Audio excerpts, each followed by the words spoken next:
Hello, everybody, and welcome to Neurodiversity Support podcast. I am your host, Annika, a local neurodivergent and neurodiversity specialist. And today we are sharing another very interesting interview of a South African neurodivergent. And today we have Chantal. She's a 39-year-old mother who is an ADHD woman who has used a hyperfixation to create a booming career as a web developer, as an entrepreneur, and a very interesting ADHD lady that presents in very unique ways.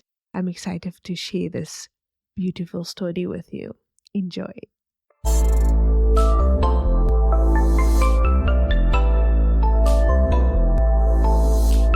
Hi, everybody. We're here with Chantal today. She's a neurodivergent, not neurotypical.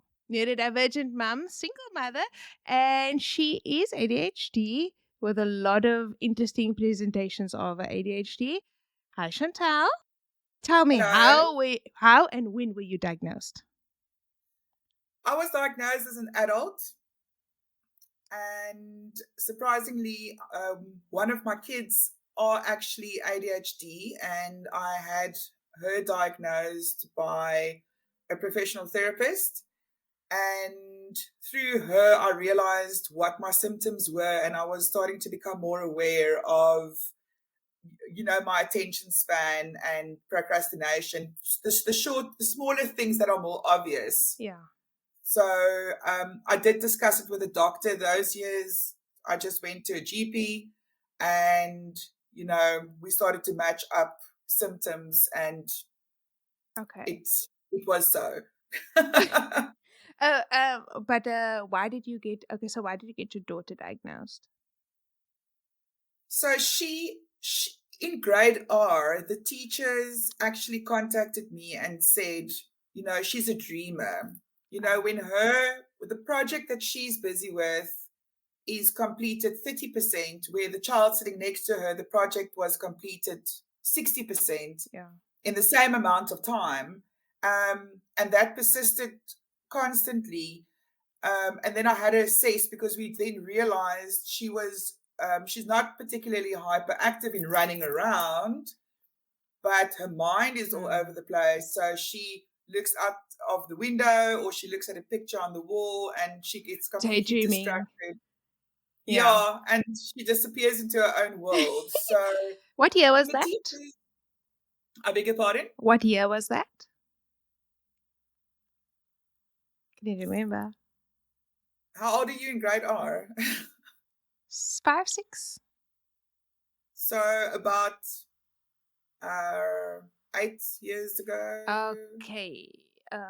Do you know why I 7. ask? Because those years they would have then diagnosed a young girl that has internal hyperactivity as ADD. And a lot of the Yes. females still say, I have ADD, but that's actually been debunked. We don't say ADD because they've realized now, oh, the hyperactivity is internal for girls because they look like they're dreaming, but the brain is Yes. going. Yeah, exactly. Mm, And she was diagnosed with ADD, and I didn't know any mm. better. So, they take the H out because this child isn't hyper. Yeah. Is an Um, hyper, but the hyperactivity is not. yeah, Yeah, yeah, yeah, exactly. yeah. We And know better now. yeah, most of us. Okay, so then you got diagnosed or went to go seek some sort of Yes, diagnosis. well, I was still skeptical because I didn't go for professional treatment or for therapy in that case, but I was quite skeptical. But as I became aware of the symptoms, things that I thought were quirks or things that just made me weird, I realized are actually symptoms of ADHD. Yeah, And I can list it, it yeah, yeah, is yeah, yeah, yeah. it's there. Yeah. Yeah. Do you feel a sense of acceptance for it? Like, oh, okay, that's my ADHD. Because the reason why I'm asking it, maybe it'll make more sense, is some people have a sense of like, oh man, I thought I was empathetic and I thought I was a caring person. Oh, but it's just my ADHD. Like, oh, I thought I was a good person, but it's just symptoms. Do you feel that, ah, man, this is me? Or is there like a, oh man, this isn't actually me, it's my neurodiversity? it's a relief that it is my neurodiversity because it also shows that the empathetic side of me is authentically me. Good. So it's not something that I consciously try to do and convince Yeah. myself of every day. It is something that I wasn't Innate. aware is a condition. It's Mm, there. And mm. it's been this way without anyone telling me to be this way. Yeah. Oh, no, that's beautiful. I'm happy for you for that. Okay, let's Mm. talk about what your hyperfixations are like. What do we hyperfixate on? So it varies. The smaller things can be, you know, items that I want to buy or little eating habits. I've recently started eating low carb. So now every time I walk into a shop, I read the ingredients of each and every single product I look at. Whether I plan on buying it or not, I'm still reading the nutritional Yeah, value yeah. of it, or I'm Googling the whole time. But on a more severe scale, I do tend to, I'm what I classify a chronic entrepreneur. Oh, good. So I I'm a web developer by trade. That's what I do for a living. So as a web developer, you are multi-skilled in certain things that involve websites and the internet and digital stuff. So over the years, and even before my diagnosis, I've tried starting new projects and companies all the time. Not like they failed. It's just you realize at some point, I actually don't have time for this. Why am I doing it? You research, you sit throughout the night researching with your laptop in the dark, and Why you is it don't stop. dark? Is it because of load shedding? Yes, Or because it's nighttime? But or both. tell me, like what kind of businesses are you like branching from your web developing? So, so I've way back in the day, I started a business where I developed wedding invitation websites. Okay. And it was still before it was a big thing in South Africa. It's quite possible that I actually started the trend. Um, I don't doubt that. and it was quite common overseas, but South Wow. Africans weren't that Mm. digitally inclined to use Yeah, yeah, digital yeah, yeah. invitations for weddings. And it started to kick off, and I realized it's a lot of work. And I then entered into a full time position, working a Okay. day job, 8 to 5. And I realized I don't have time to run this business and work with brides Mm. and, still deliver and things, and there wasn't an option of working after hours. I was still married and I had little children, and Mm. it was a bit weird and difficult. So I stopped it. I ended the Oh, business and I stuck with what I knew, doing freelance web development, which I'm still okay. actually doing. What do you do that under? Just What do you mean? Like like, under? do you have like the business? Do you have a business that you do it under, or is it just Yes. contact me So privately? I have a freelance business which I do part time after hours called WordPress Web Services. Okay. WordPress Web WordPress Services. Web Services. Okay. It's like I had to let my dyslexia absorb that. Okay. So yeah, and I mean, me knowing how to build websites, I Mm. believe, is a result of the ADHD. My I don't whole think it works like that, Chantal. my whole career is based. Well, years ago when I got Mm. my first computer, I decided to figure out how to build a website on my own and teach myself, and that was Yeah, yeah, 20 yeah. years ago. Yeah, So yeah, yeah. it was a hyperfixation. I Yes. remember not leaving my room. I remember my parents being worried about me because I'm in front of the computer the whole time. Meanwhile, I'm learning this new skill. Yeah, And yeah, this yeah. is what I do for a living now. Oh, well, that's amazing. And let's talk about your children. So you got one diagnosed baby, and the other one not presenting at all. I'm not convinced yet. He's, Okay. Do you know I'm not, why I'm asking about that? Is because you said surprising. You said you have ADHD, and then you said surprisingly, my daughter had it too, and I was like, that's not surprising. Is hereditary. Like mommies give it or daddies give it, parents give it to the kids. It's almost Yes, yeah, vanzelfsprekend that they're going to have some sort of yes, neurodiversity. yes, of course. I don't see it in my son. He's a lot. I think I mean he's 10 now. So I think Ah. when he turns 15 and he becomes, the man of the house, he's going to be the most organized one Oh, um, between us, and we're all extroverts. So my daughter and myself are very much alike. okay. Does And that we have cause the same some rift sometimes? symptoms. We do clash Oh, sometimes, okay. and our personalities are we like twins. And we're Okay. extroverts. So, Mm. and my son is an introvert. So you can just imagine how he copes in this household. So he's just like, no thanks, I'm not Yeah. involved. Don't look at me. I want to Yeah. now that you mentioned that, what type of personality slash neurodiversity presentation is clashing between the two of you?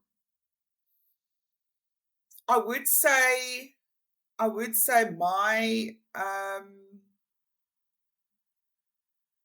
I don't know how to put it better, but it's like my perfectionism. So Okay, yeah. Yeah. I, because I've taught myself to Yes. work in advance with a schedule and not to miss the schedule and not to slack on a schedule, Mm-hmm. she's still learning those Yeah, skills. yeah. So, getting up in the Mm-hmm. morning and she wants to lie in for 5 more minutes, and I'm like freaking out because we can't do that. And I really want to. And I'm like, Yeah. you're almost convincing me, but if we do, we're going to be late. Yeah, because you've learned the hard way the ripple effect of if Yes, we're not on time and then we're gonna be anxious and then the day starts badly.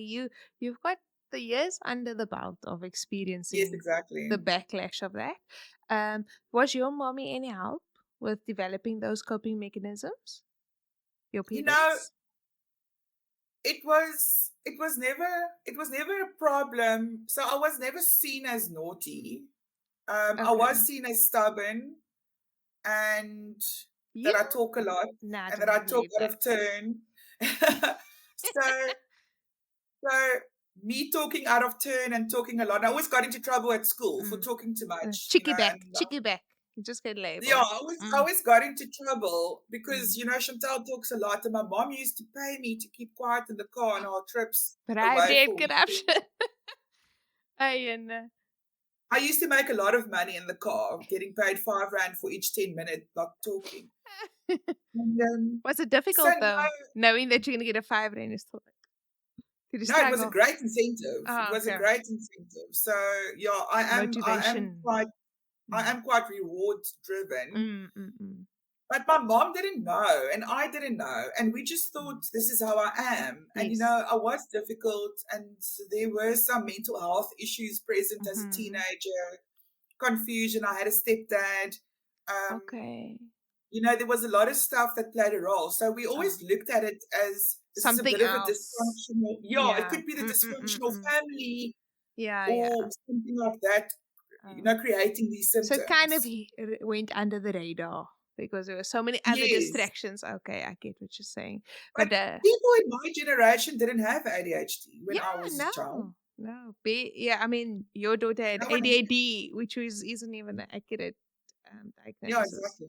Yeah, and then what do you get labeled as when you were a kid? Okay, cheeky back, je praat te veel, please keep quiet. Yeah, Not you know ADHD. what? It's quite interesting how I evolved over the years. So, I became a strong person growing up, Mm-hmm. but I was quite a pushover and a people pleaser as a child, which Okay. is also a symptom. Yes. And I was so worried that I would disappoint my teachers, and I was so worried that I would disappoint my friends and my parents. So if people wanted help, I was quite known for the person who helped in class. Okay. So, Okay. you Everyone's know, best friend. Yeah. Yeah. Because you're if the teacher useful. if the teacher needed 10 kilograms of stuff carried to the car, even if I can't carry it, I'd still do it. So, Oh, and then I yeah. regret it afterwards because why did I say Oh, yes? my rug. Um, That's why you were quiet in the car with your mommy because you're like, oh, my back is killing me. Oh, shame. Now I get what you're saying. Yeah. But I'm not like that anymore. Mm, So years have taught me to set boundaries good. and to find my voice. Mm-hmm. Coincidentally, I've always had a voice, but I never knew how to set boundaries and how to know what Mm-hmm. I want, what Yeah, matters to me, yeah, and how to rather please myself above other people. yeah. And now with your baby, now you're trying to teach her the things that you've already learned, and she's not taking it in because she needs to learn the lesson on her own. And Exactly. I that's do. I do. difficult I as a do try. parent. I do try and teach, but I think she's a teenager, so she just sees it as mom is preaching Yeah. again. You know. What does So mommy know? Oh, yeah, exactly. But yeah, I do mommies don't know try. anything. Okay, and let's talk about you did mention you're a single parent, eh? So Yes. how does the neurodiversity play into that? To make it being a single parent is really, really, really tough. Does it add Sometimes it's another spin? difficult. Yeah, Mm, sometimes it's difficult. I do suffer from anxiety. okay. So, trying to organize and schedule how everything's going to go in my head Mm. sometimes freaks me out. Oh, oh, because it's a lot of Sometimes moving parts if they're about there's a daddy lot of and stuff that needs, and I've got teenagers, so there's exams that needs to happen. yeah, There's assignments for school. I need to help them. If I don't check up on them, it's not going to get done, or it might get done, but I'm in just, yeah, yeah, yeah. you Because your know, ADHD brain's like Mayday, Mayday. Life is gonna come to a standstill now. We get that. Yeah. yeah. So that So overly organized, overly clean, overly early is coping mechanisms. yes, so I do try and keep the house excessively clean because if we don't, things will clutter, and Yes. you can't find something in their place, and you Anxiety. know, All and if you roads want to lead make back to anxiety. Yeah. and if you want to make yourself a sandwich, but the cutting board is still dirty, there's a problem. And then you go to So wash the cutting board, and then there's dishes in the sink, and then you have to pack that away, but the cupboard needs to be wiped. Yeah, it's a whole rigmarole. yeah, but you know what? My kids are fantastic. I Oh, really good. have wonderful kids, and they all bring their part in the household. They all have their chores. Mm-hmm. They never complain when they need to help me. And if it could go one of two ways in an evening when we come home from school and work. Either they get to relax the whole evening and watch TV and just chill out, and I give them that break while I'm doing everything. Or I say, everyone is in on it tonight. Yes. All or You nothing. know, Yeah. everyone is in. You pack the dishwasher, you help with that, I'll do this. Yeah, yeah, Let's do teamwork.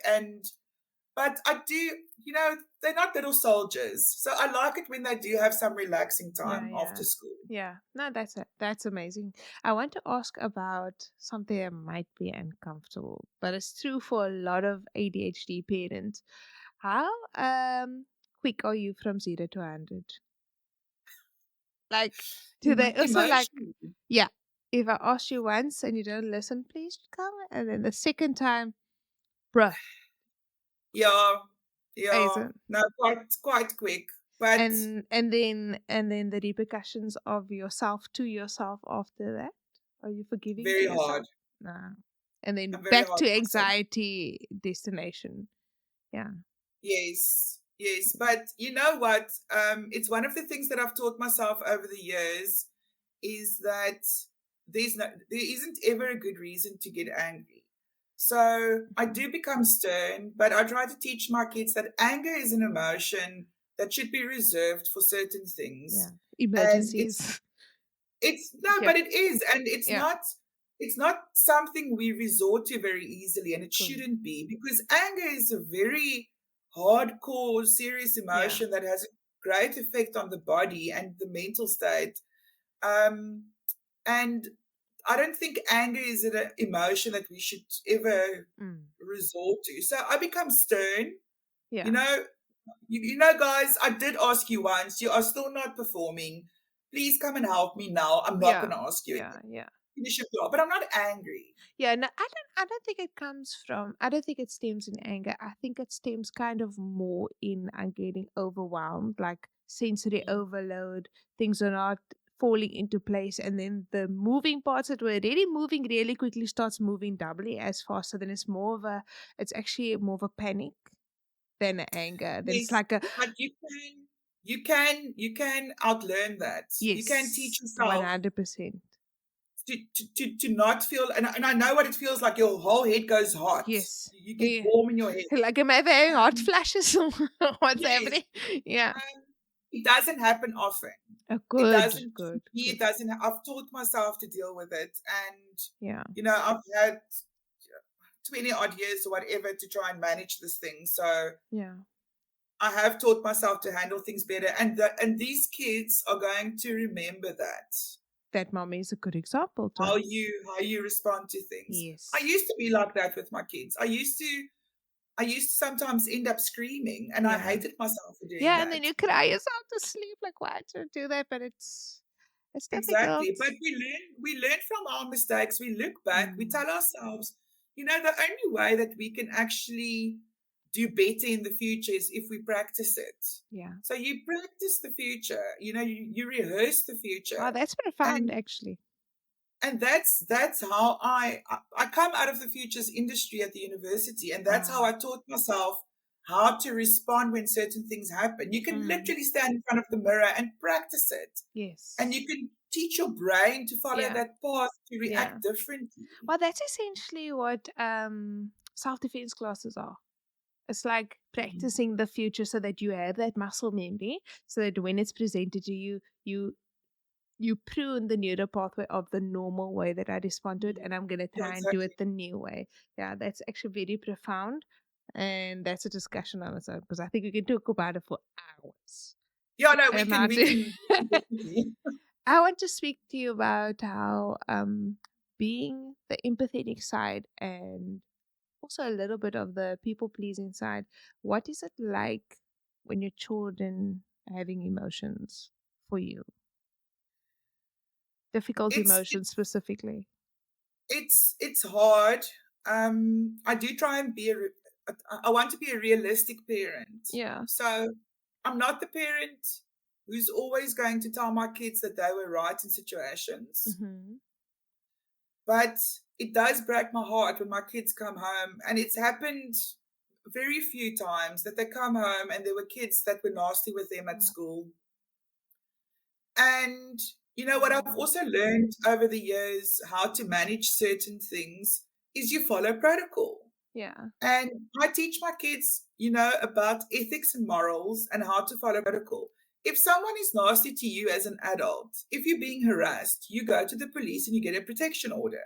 Yeah. So, as a child, you are being bullied, for instance, not like my kids are being bullied. Yeah. Yeah. Correct protocol is first tell your mom, the person that you trust, Mm-hmm. and your mom will tell the person who needs to handle that at school. Yeah. So my kids know what the protocols are and they feel comfortable and safe enough to come to me. It breaks my Mm. heart, yeah, if there's issues at school, Mm. but we have that Oh, trust good. between us to Yeah. follow correct Yeah, protocols. yeah, yeah. I actually like the what you're speaking about because it kind of goes back to the future thing that you're speaking about, like practicing the future, because then you are modeling it with them. Like, okay, we don't have to take it in. 100%. Let's not choke that person. Let's do this. And yeah, so it helps them to see, okay, I'm going to not think emotionally, but logically to solve this problem, which is very beautiful what you're doing for them. It's And invaluable.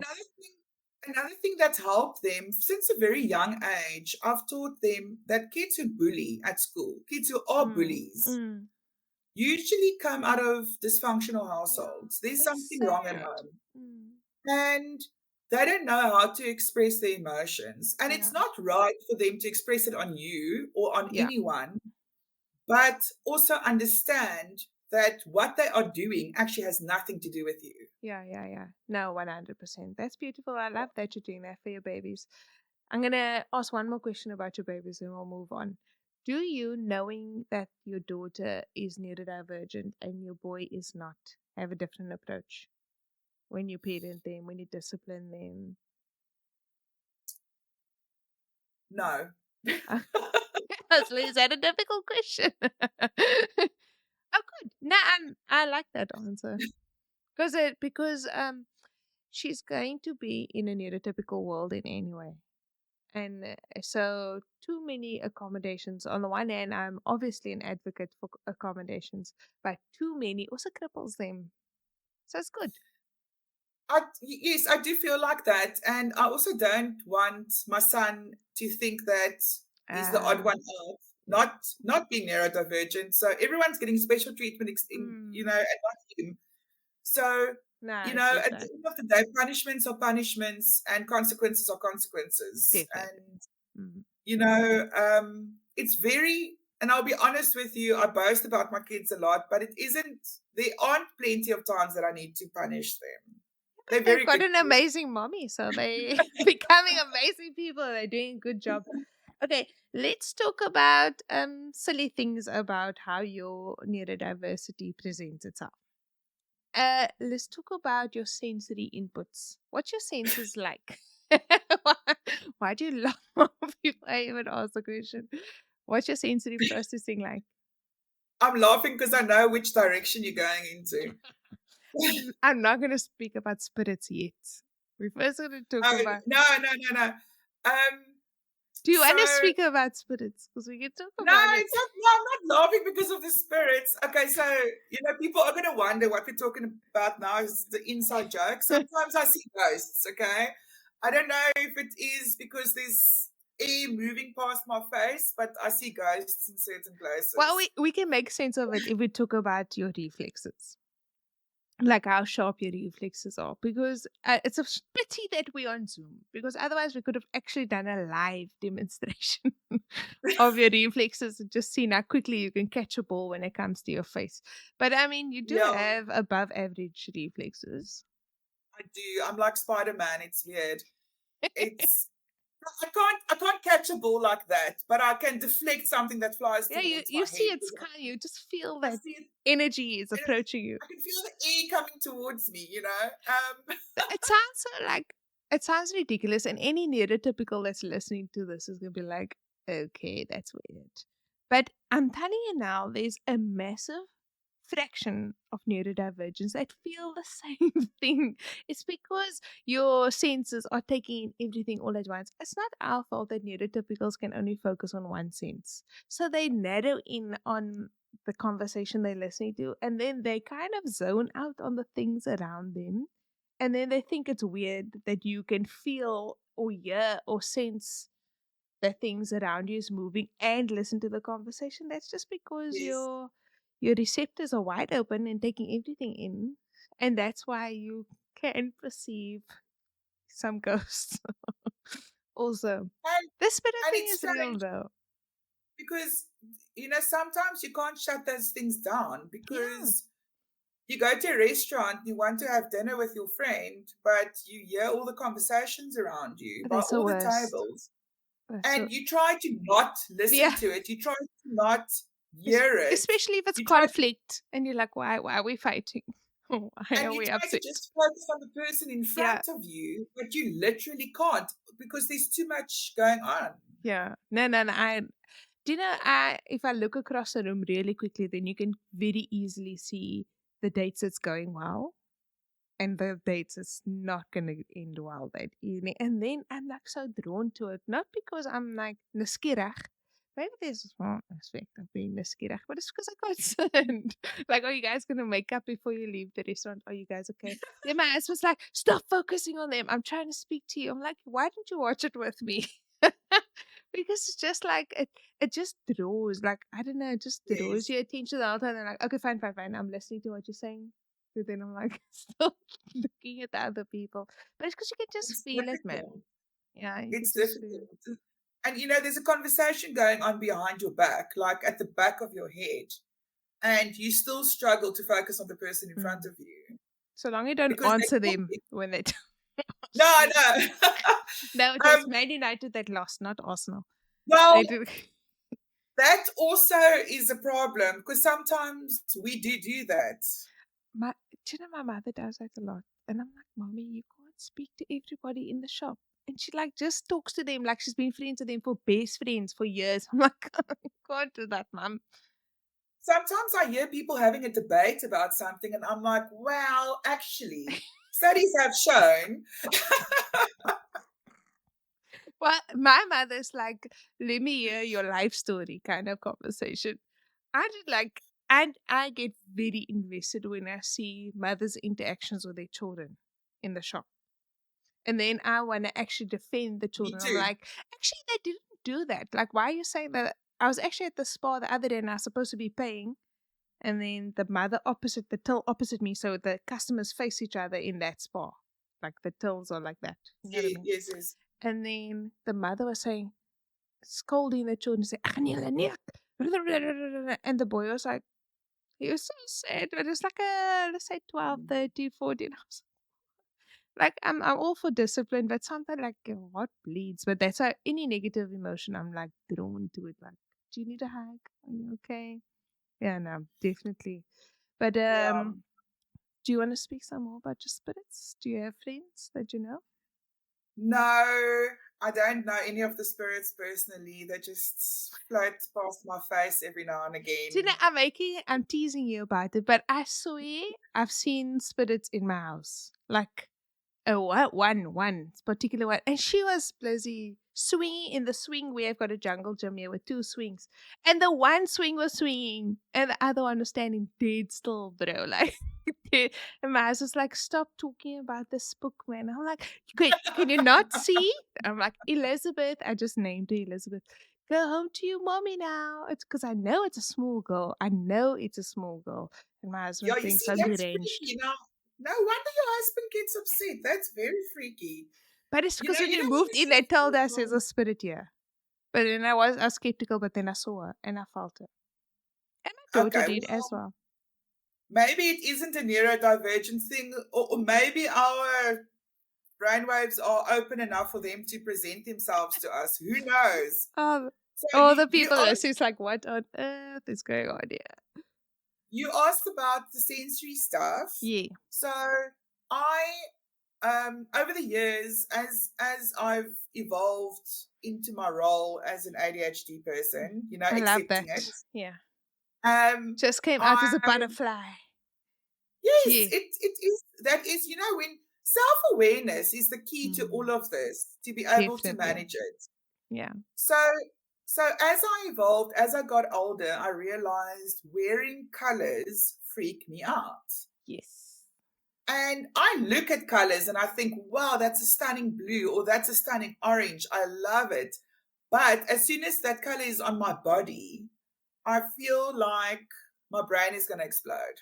Oh my word, do you know what? I feel the same thing about red. Like anything red, earthy. I'm like, this is a trigger color, and people think I'm being facetious because they like red. I'm like, like even when it's on me, it feels like take it off, take it off, take it off, take it off. Do you also feel that? Yeah, It's like it's yeah. actually burning you, and everyone thinks I'm a It's little wonky like ponky. it literally gives me anxiety to wear Mm, colors. mm, So the strange thing is, I can wear a lighter color if I go to bed at night. It doesn't have to be black.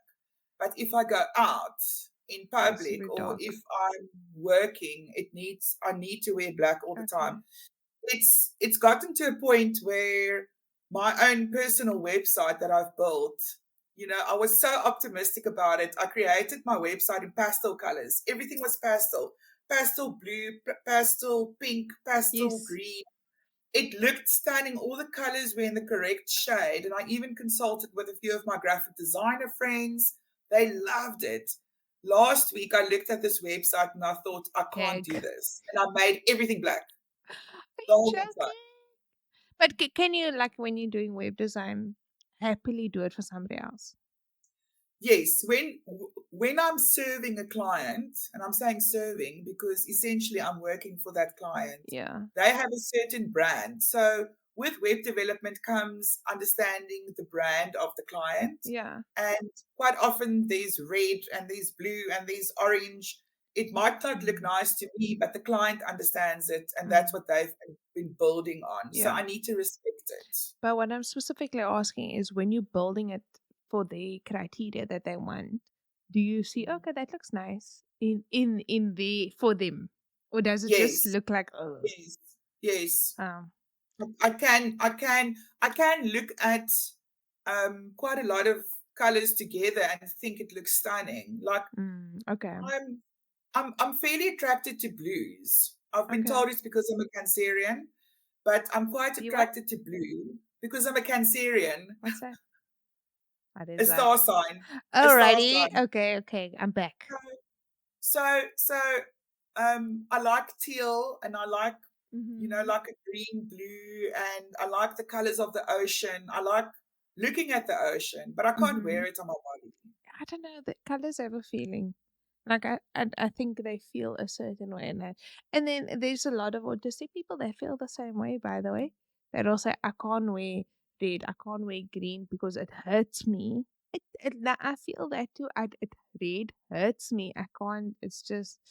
And then my mom was like, "Yeah, it's full nonsense." Mm-mm. Always like, I'm like, yeah, probably I'll just accept that.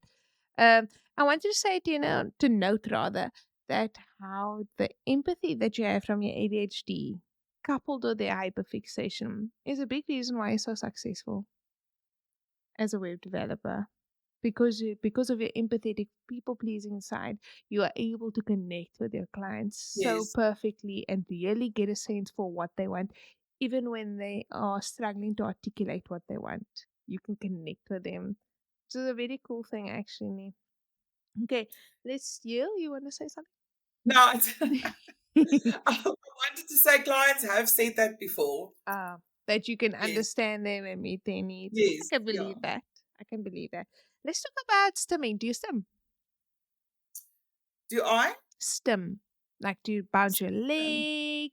Do you play with the hem of your dress or your yes, hair? there's a lot of different things, and they're not always the same. I do bounce my leg a lot. Okay. I've been told before I should eat more potassium or drink magnesium Ach, that's the best. of jy het rustelose bene. Oh, Um, you know. So I do that, and that's it's the more common one. But I also do tend when I'm in conversation play with my hair yes. when I'm socializing. Just like Karista. I also Yeah, do it a just lot with one strand, like play with the one strand. yes, But then yeah. I did okay, stop. But I saw an article the other day that says when you bounce your leg like that in your stim, you can burn so much calories from doing that. I was like, Sometimes okay. I do it very fast. Yeah, I should, because of that. It's like running, it's like sprinting with one leg. One leg yeah. sprinter. But it's actually a very good thing, not just to burn the excess energy that your brain is saying, okay, I have to got too much of this, but it's also burning some calories. That's pretty cool. So you bounce your leg, you play with your ears at all. What do you do to fall asleep? I watch TV. Oh, until your brain, so you put yourself net out. Till your I brain's like, and oh, I've been doing that since a child. Since I was a child, really? I can't sleep without a TV. So if I'm sleeping at someone else's house, if I sleep over at a friend's house or something and there's no TV, I Yeah, can lie there awake for hours if I that's don't have that insane. TV, But if you I'm know. watching something, I struggle to fall asleep because my brain's too activated, too busy. So I usually watch something that I'm okay with missing. So I'm not going to watch my Ah, favorite show, first okay. of all. I always end up watching Dr. Phil because it's so interesting, what he tells. I learn a lot from Dr. Phil. I've been watching so many episodes. So it's interesting enough to watch, but also boring enough to fall asleep. It can't be too boring, otherwise You I can't won't watch. get tired. Mm, mm. But it Good has to be balance. just interesting enough to get me interested and get my mind tired. It's insane. That's actually quite interesting because that won't work for me. Then I lay on my stomach and I bounce my leg on the bed like this. So I fall asleep in myself. Please stop that. I can't fall asleep. Because I put my foot off the bed and then I just bounce it like this. And now my one son does the same thing. Also Oh bounces wow. his leg, the one leg to Yeah. fall asleep. Do you struggle to sleep? Without a TV, yes. But It's generally speaking, no. okay. No, I not used at all. It's like a sleeping pill to me. If I watch something, I can even watch a show on on my phone if ah, there's no TV. But it's literally like taking a sleeping pill. I know if I watch TV and I'm ready for bed, I put all the lights off and I climb in as if I'm going to sleep. Oh, like I really just I won't be able to do that at all. Okay, so the last thing I'm gonna talk to you is what's work like for you with your neurodiversity workplace, the accommodations that you seek. Have you done any of those before? So I only started to verbalize my requirements Okay. in the last few years. And what are your requirements before you move on? So I do make the people around me aware that I can't sit in meetings for 2 hours long. Okay.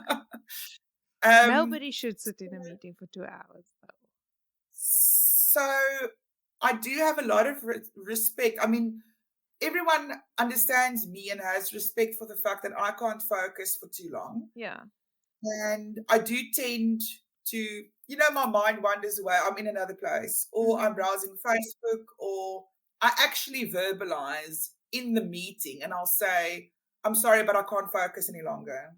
Mm. I know it might be rude or it sounds rude, but I think even for a person that doesn't have ADHD, you can't focus for too long in a meeting. Mm-mm. You only have that much capacity. The other thing that is a thing for me is I need my own office.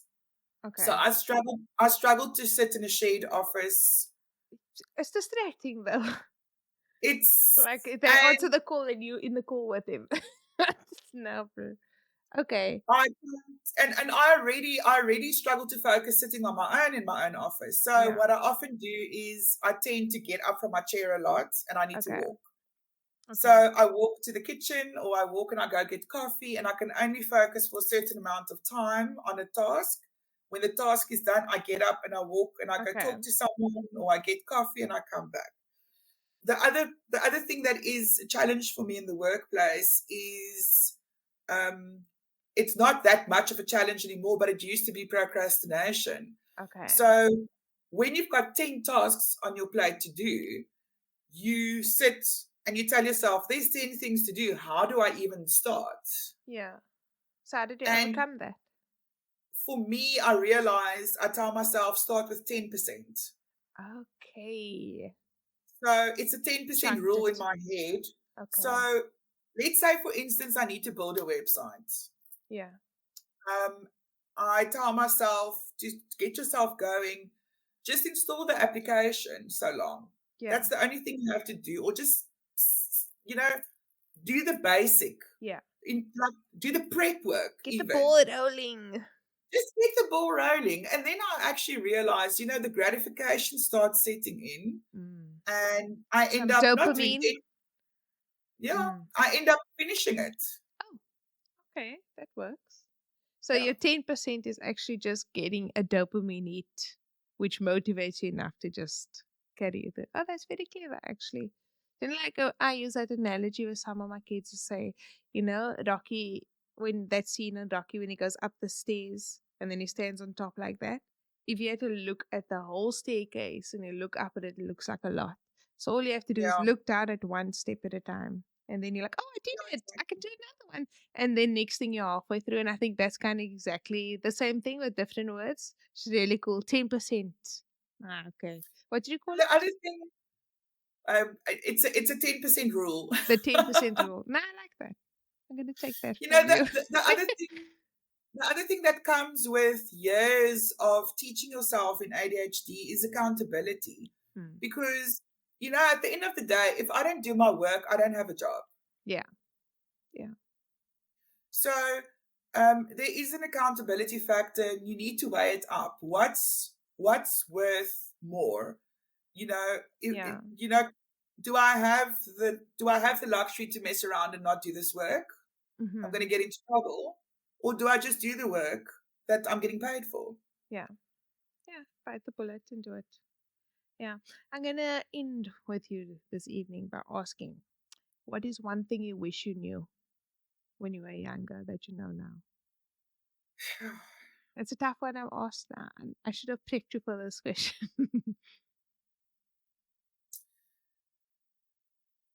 The one thing that's been weighing on my mind about my ADHD and that comes up a lot in assessments and in discussions and in training and in therapy is something that I'm very hard on myself for, and that is what we sometimes do is we talk over people. We don't let people finish their sentences.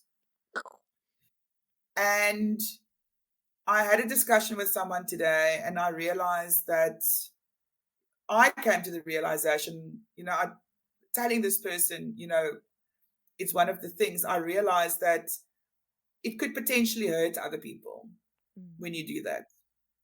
Because just like you want to get heard, other people want to be heard as well. And we should have equal platforms. That's powerful. So I wish when I was younger, I had a lesson in that someone told me, you are neurodivergent. This is one of the symptoms. You get excited. You want instant gratification. A thought pops up in your mind, so you interrupt people while they talk. Learn to wait. Do something so long while you wait. But I think what you're saying is very valuable because I know something I struggle with a lot. And one thing that my family really struggles with me, my mom always says, "Can you just let me finish?" But you like, I know where you're going with it. No, you don't know where I'm going with it. Sorry. So I think But that's we do. very We valuable. do. I just say sorry because it's the right thing to do. But because my husband and I both being neurodivergent, people sit in our conversation, they can't keep up with what you're saying because we just say half of the thing, and and then it sounds like we actually a CD that's hacking. But it's because Yes. we know. I mean, when you watch YouTube videos, do you watch it on the normal play speed? You I do? do, but I lose interest in it very fast. If one ad pops up, I go over to the next video. I can't. Chantal, watch it on 1.5. Your life will be changed. You'll take in more Are you content. enabling me? No, I mean, that's the pace that your brain's working at, bro. So it's just the normal thing to do. But it's just that the reason why you do it is not, and this is a piece that I had to make with myself also, is not that I'm rude. And it's not that I don't care what the other person is saying. There's also an aspect of self-forgiving that comes with that. It's like I'm working on it because I care about others, but when I do slip up, which I will, it's not because I'm a terrible person. Because that used to be my thing. It's like you can't wait because you don't care about other people. And then that people pleasing aspect of you is like debating you or berating. Yeah, exactly. And the thing is, before I was diagnosed, I thought I was just rude. Yeah. I thought Same. I couldn't understand why I was doing it. So again, with the self awareness, came Yeah. a thing to work on. Yeah. But don't you think, this is what I think about, is that if I'm not going to share my excitement while you're speaking, then you're going to think I'm not there with you. That it's sometimes it comes from that. It's like, I want to show you that I I do. like what you're saying. And I'm like, wow. And then while I'm interrupting, I'm like, ooh, now I'm being rude. So it's like this weird balance between being present and not losing focus and showing your presence by not saying something. It's hard.